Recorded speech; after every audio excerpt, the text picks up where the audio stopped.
सध्या सुरू असलेल्या अमेरिका, इस्रायल आणि इराणमधल्या युद्धामुळे भारतात व्यावसायिक सिलेंडरचा मोठा तुटवडा आहे। या युद्धाची सर्वाधिक झळ हॉटेल व्यावसायिकांना बसतेय। पुण्यातील अनेक हॉटेल, उपहारगृह यांनी त्यांच्या मेनूमधील अनेक पदार्थ कमी केले, तर काही ठिकाणी पुणेरी शब्दात नागरिकांच्या सवयीचे पदार्थ सुद्धा मिळणार नाहीत असं सांगितलं जातंय।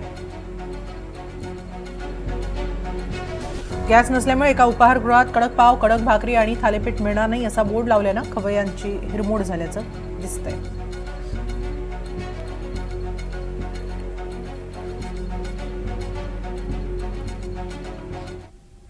आखाती देशांमध्ये सुरू असलेल्या युद्धामुळे भारतात गॅस तुटवडा निर्माण झालाय। मात्र शेतकऱ्यांना गॅससोबत शेतीसाठी चांगल्या दर्जाचं शेणखत देखील मिळतं, त्यामुळे शेतकऱ्यांना बायोगॅस निर्मितीमुळे दुहेरी फायदा होतोय।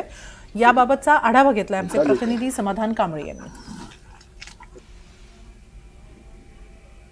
इराण, इस्रायल आणि अमेरिका या आखाती देशातील युद्धामुळे भारतामध्ये गॅसचा मोठ्या प्रमाणात तुटवडा निर्माण झालेला आहे। मात्र ग्रामीण भागामध्ये अनेक शेतकऱ्यांनी बायोगॅस प्रकल्प निर्मिती केलेली आहे आणि त्यामुळे शेतकऱ्यांना गॅस निर्मितीचा हे प्रकल्प जो आहे यामुळे मोठा फायदा होत आहे। आपण जर बघायला गेलं तर मी वसमत तालुक्यातील पारडी या गावातील एका शेतकऱ्याच्या शेतामध्ये आहे आणि शेणखतापासून बायोगॅस निर्मिती या ठिकाणी केली जाते। आपण जर बघायला गेलं तर वसमत तालुक्यातील अनेक गावामध्ये शेतकऱ्यांनी शेणखतापासून बायोगॅस निर्मिती केलेली आहे। यामध्ये जे आहे ते शेणाची जी स्लरी आहे ती टाकली जाते आणि या टाकीमध्ये साठवल्या जाते। याच्यामधून जे आहे ते बायोगॅस निर्मिती होतो। आपण जर बघायला गेलं तर या टाकीमध्ये संपूर्ण बायोगॅस निर्मिती झालेली आहे आणि यामधून स्वयंपाकघरामध्ये हा बायोगॅस जातो। आणि ही स्प्रिंग जे दिसते, या स्प्रिंग मध्ये आपण जर बघायला गेलं तर या टाकीमध्ये किती गॅस आहे हा सुद्धा दर्शवला जातो। शेतकऱ्याला या बायोगॅस निर्मितीपासून एकच फायदा नाहीये तर दुहेरी फायदा देखील होतोय। याच्यामध्ये बायोगॅस होतोय तर त्या या पाईप मधून जे आहे ते जे उरलेलं खत आहे ते एका गड्ड्यामध्ये साचवलं जातं आणि शेतीला असं पूरक असं शेणखत देखील तयार केलं जातं।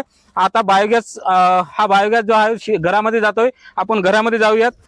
आपण बघू शकतो गॅस जे बायोगॅस प्रकल्प आहे तिथून ही पाईपलाईन जी आहे ती घरामध्ये आलेली आहे आणि घरामध्ये गॅस कशा प्रकारे चालतो आपण बघू शकता। मी सध्या या घरामध्ये आलेला आहे आणि या ताई जे आहेत ते आता स्वयंपाक करत आहेत। संपूर्ण बायोगॅसवर हा स्वयंपाक सुरू आहे। आपल्यासोबत ताई आहेत बोलण्यासाठी। ताई, तुम्ही या बायोगॅस प्रकल्पावर संपूर्ण स्वयंपाक करताय, कसं चालतं? छान चालते। 2 वर्षापासून वापरतो, सगळा स्वयंपाक होते याच्यावर। बरं, तुम्ही आता संपूर्ण देशात गॅसचा तुटवडा होतोय, तुम्हाला काय तुटवडा जाणतो का? बंद पडतं का कधी? नाही पडत नाही। आपण जर बघायला गेलं तर ह्या चहा शिजतोय आणि संपूर्ण हा बायोगॅसवर चालणारा हा संपूर्ण प्रोजेक्ट आहे। आपण जर बघायला गेलं तर संपूर्ण देशभरामध्ये गॅसचा तुटवडा होतोय। मात्र हे ज्या शेतकऱ्यांनी बायोगॅस प्रकल्प उभारले आहेत त्यांना मात्र याचा कुठलाही परिणाम दिसून येत नाही आणि या शेतकऱ्यांना मात्र या बायोगॅस निर्मिती प्रकल्पाचा मोठा फायदा होत असल्याचं दिसून येत आहे। समाधान कांबळे, NDTV मराठी, वसमत, हिंगोली।